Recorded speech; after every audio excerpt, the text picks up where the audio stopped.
Assalamualaikum warahmatullahi wabarakatuh. Bismillahirrahmanirrahim. Alhamdulillahi rabbil alamin. Wa bihi nasta'inu ala umuri dunya waddin. Wassalatu wassalamu ala sayyidil anbiya'i wal mursalin Sayyidina wa maulana Muhammad sallallahu alaihi wa ala alihi wa sahbihi wa sallam ajma'in. Subhanallah, alhamdulillah, wa la ilaha illallah, Allahu akbar, wa la hawla wa la quwata illa billahil aliyyil azim. Adada kulli harfin kutiba wa yuktabu abadal abidin wa dahrad dahirin. Subhanaka la ilma lana illa ma 'allamtana innaka antal alimul hakim. Nawaitu ta'alluma wa ta'lim wan naf'a wal intifa' wal mudzakarata wat tadhkir wal ifadata wal istifadah wal hatha ala tamassuki bi kitabillahi wa sunnati rasulih wad du'a ila al huda wad dilala ala al khair ibtigha'a wajhillahi wa mardatihi wa qurbihi wa thawabihi min Allah ta'ala. Alhamdulillah, kita telah memasuki hari keempat dari bulan Ramadan. Mudah-mudahan bertambah hari, bertambah semangat kita di dalam beribadah kepada Allah Subhanahu wa taala, baik dengan ibadah wajibnya ataupun ibadah sunnahnya, sehingga kita dapat meraih kemuliaan, keistimewaan yang disediakan oleh Allah Subhanahu wa taala bagi mereka yang berpuasa dan mereka yang menghidupkan Ramadan dengan kesunahan-kesunahannya dengan sempurna. Amin, Allahumma amin. Para aulia, para ulama banyak mengingatkan orang-orang yang ada di sekitarnya dan sekelilingnya untuk dapat memanfaatkan dengan benar hidupnya mereka di bulan Ramadan, karena ampunan Allah sangat deras, rahmatnya Allah sangat deras, dan banyak Allah membebaskan hamba-hambanya yang telah masuk neraka, sehingga mereka terus-menerus mengingatkan orang-orang sekitarnya dan sekelilingnya untuk dapat benar-benar memanfaatkan kehidupan mereka di dalam bulan Ramadan.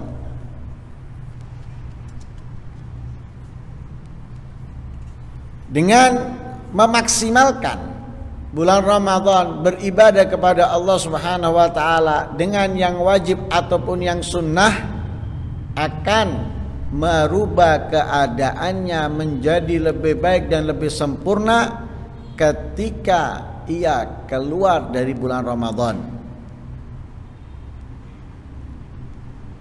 Kita ini sebagai hambanya Allah, diperintahkan Allah untuk beribadah, tapi sama-sama kita ketahui ibadah itu tidak mudah, tidak ringan kita melakukannya, kita melaksanakannya, karena ada hambatan, ada rintangan dari syaitan, nafsu, dan syahwat, sehingga membuat kita berat, sulit menjalankan ibadah, ketaatan, dan kebaikan. Lebih mudah, lebih ringan meninggalkan ketaatan, kebaikan, dan ibadah. Baik ketika ia menjauh, menghindar dari ibadah ketaatan dengan melakukan kemaksiatan, atau menganggur tidak melakukan dari ketaatan kebaikan juga dari kemaksiatan dan kemungkaran.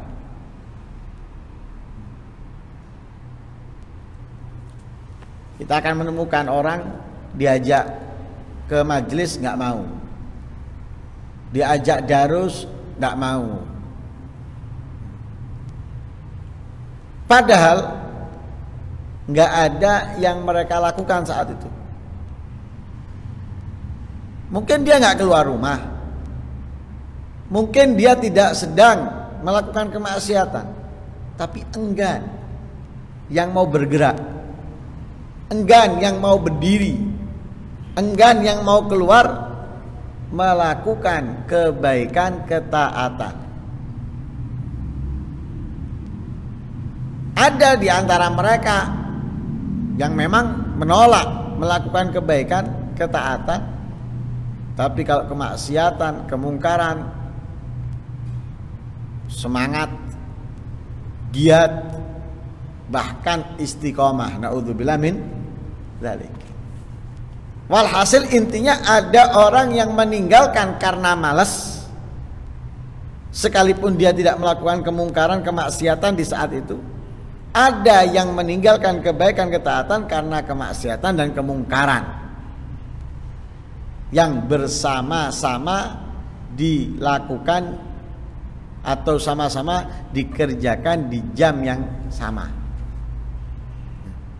Padahal Allah Subhanahu wa taala memerintahkan kita untuk beribadah kepadanya. Akan tapi itulah nafsu. Itulah syahwat, itulah syaitan yang membuat kita menghindar, menjauh dari ketaatan, kebaikan dan ibadah kepada Allah Subhanahu wa taala.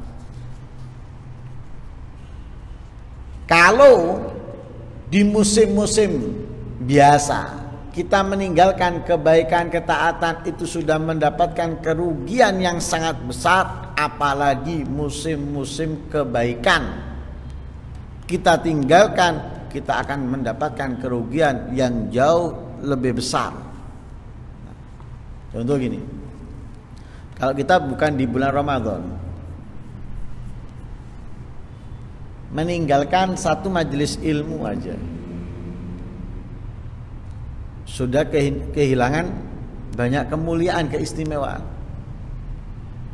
Karena dikatakan menghadiri satu majelis ilmu itu lebih baik daripada sholat sunnah 1000 rakaat, lebih baik daripada menjenguk 1000 orang sakit, lebih baik daripada menghantarkan 1000 jenazah.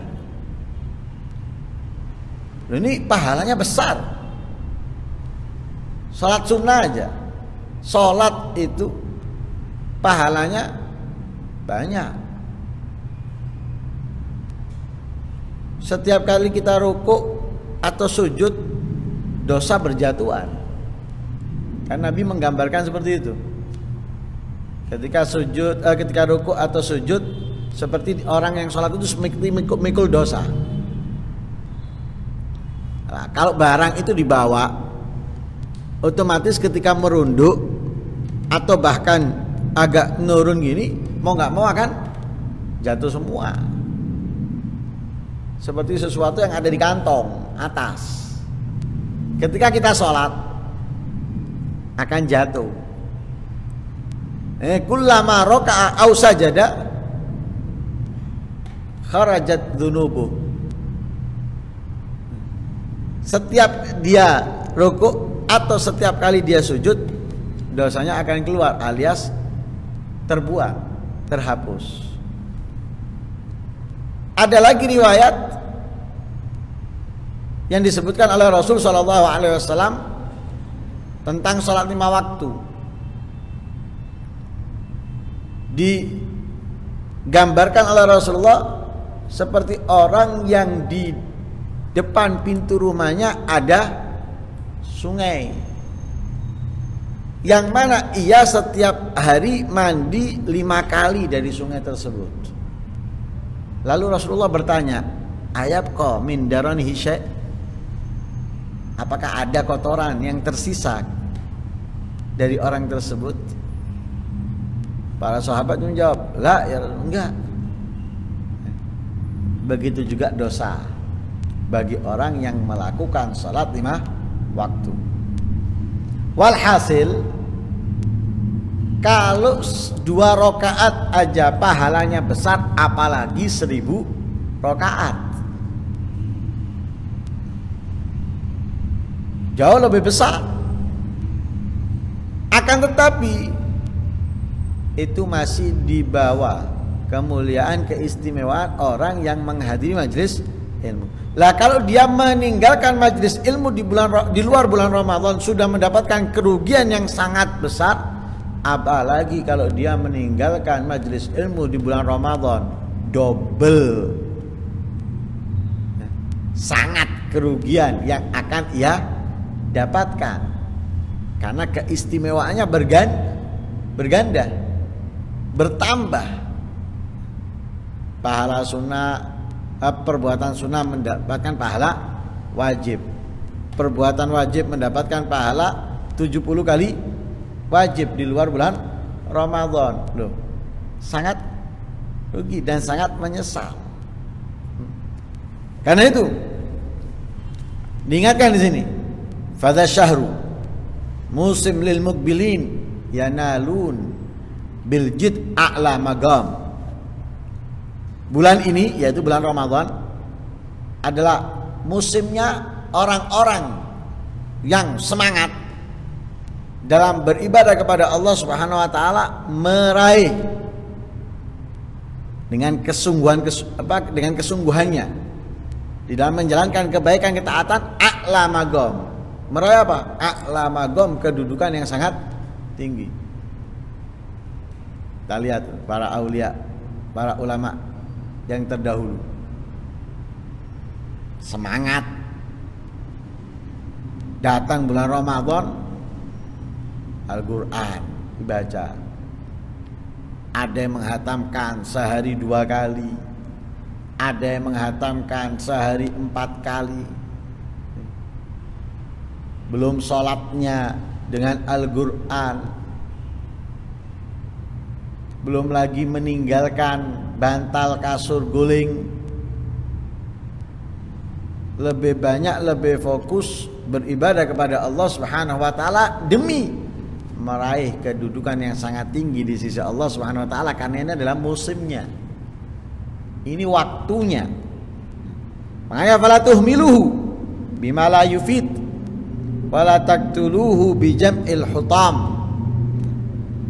Fala tuhmilu, jangan kalian sia-siakan dengan sesuatu yang tidak berfaedah. Kita sia-siakan musim yang luar biasa, tidak meraih sedikit pun dari kemuliaan dan keistimewaannya. Rugi. Jangan yang dosa, yang tidak berfaedah, jangan sampai. Musim seperti ini nih, jangan sampai ada yang tidak berfaedah yang kita lakukan. Carilah, kerjakanlah semua yang berfaedah. Artinya apa? Kebaikan-kebaikan yang bisa memberikan kemanfaatan, kemuliaan. Apalagi wala taqtuluhu bijam'il hutam, jangan kalian kotori, jangan kalian coreng kemuliaan yang luar biasa dengan mengumpulkan dunia atau melakukan kemaksiatan dan yang lain sebagainya. Fakam do'at ayyamin umrikum bilahwin walagwin haram au manam. Kalau kita perhatikan dalam satu hari, dari bangun sampai tidur, kelalaian, kemaksiatan lebih besar, lebih banyak menghiasi waktu hidup kita daripada ketaatan dan ibadah kepada Allah Subhanahu wa ta'ala. Bangun tidur kadang kita lupa doa. Yang kita ingat HP. Bangun tidur kita lupa berzikir. Yang kita ingat duit. Bangun tidur kita lupa bersyukur. Yang kita ingat harta dan yang lain sebagainya. Jadi kalau kita lihat, kita perhatikan ini dari bangun sampai tidur, kelalaian, kemaksiatan, kemungkaran yang lebih besar daripada ketaatan. Kadang ketaatannya aja campur dengan kemaksiatan. Ketaatannya campur dengan sesuatu yang dapat menghilangkan kemuliaan dan keistimewaannya. Tersisip ria, bangga diri, sombong, iri, dan yang lain sebagainya. Nah, dalam arti waktu kita ini banyak terbuang sia-sia, baik itu dengan yang tidak bermanfaat walaupun tidak berdosa, atau juga dengan yang berdosa. Lah kalau sudah seperti itu, apakah terus akan kita biarkan dalam kelalaian, dalam kemaksiatan, dalam perbuatan yang diharamkan, yang dimurkai oleh Allah? Jangan. Ya apa? Bersihkan. Fahayya igsilu suhufan sajjalat bihi ma amiltum malaik kiram.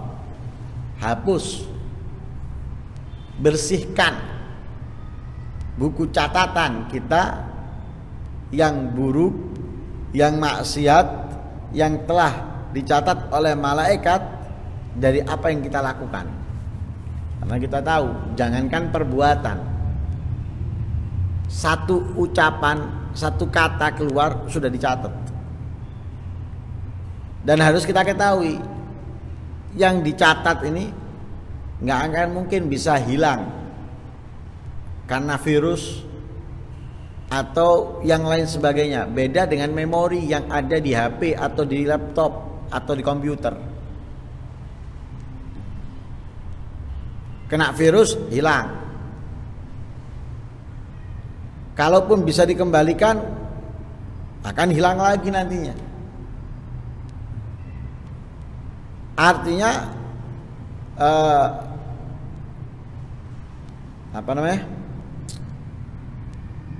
apa yang kita lakukan itu bisa hilang jejaknya. Tapi kalau yang dicatat oleh malaikat nggak mungkin bisa hilang. Nggak mungkin bisa hilang. Antara menjadi timbangan buruk kita atau adanya seperti tiada. Karena Allah Subhanahu wa taala mengampuni atau Allah meridhai kita sehingga adanya seperti nggak ada. Dan itulah yang kita minta kepada Allah. Rabbana la tu'akhidna. Jangan kau tuntut kami. Jangan kau ambil dari kami. Apa yang kami lakukan karena lupa atau salah. Ada itu di buku catatannya ada. Tapi nggak termasuk yang akan memberatkan timbangan kejahatan atau keburukan. Nah itu perlu kita hapus. Atau agar tidak ikut dalam timbangan keburukan. Jadi apa yang telah kita lakukan dicatat oleh malaikat. Seperti yang kita ucapkan, ma yalfidu min qaulin illa ladaihi raqibun atid. Lah dengan apa kita menghapusnya? Apa yang telah kita lakukan tercatat oleh malaikat, bima tastati'una min kulli khair wa isba' suwamikum bitta'am. Dengan semua kebaikan yang kalian mampu melakukannya, ketaatan yang kalian bisa kerjakan. Di antaranya disebutkan di sini isba suwamikum, mengenyangkan orang yang berpuasa di antara kalian. Artinya apa? Memberi buka orang yang berpuasa. Bitto'am, dengan makanan. Kenapa? Faman fattara sha'imina yafuz bi'idqih wa ghufrih wa ajri siyam. Orang yang memberikan buka orang yang berpuasa, dia mendapatkan keberuntungan, bebas dari neraka, ampunan Allah, dan pahala puasa. Nah, itu hapus apa yang dicatat oleh malaikat dengan melakukan kebaikan-kebaikan di bulan Ramadan, agar kebaikan kita jauh lebih besar, lebih banyak, karena pahalanya berlipat ganda daripada kejahatan-kejahatan yang telah kita lakukan. Karena itu, ini musim yang mulia. Raihlah kemuliaan Ramadan dengan benar-benar memperbanyak ketaatan, kebaikan, ibadah kepada Allah Subhanahu wa taala dengan segala yang kita mampu, dengan segala yang kita bisa, baik itu memberikan buka orang yang berpuasa, atau tadarus Al-Qur'an, atau mencari ilmu, atau juga mengajak, menasihati orang-orang agar menjalankan apa yang diperintahkan, menjauhi apa yang dilarang oleh Allah Subhanahu wa taala. Dengannya kita meraih kemuliaan di sisi Allah Subhanahu wa taala. Amin Allahumma amin, amin Allahumma amin. Wassallallahu alaihi wasallam Muhammadin nabiyil ummi wa alihi wasallam walhamdulillahi rabbil alamin.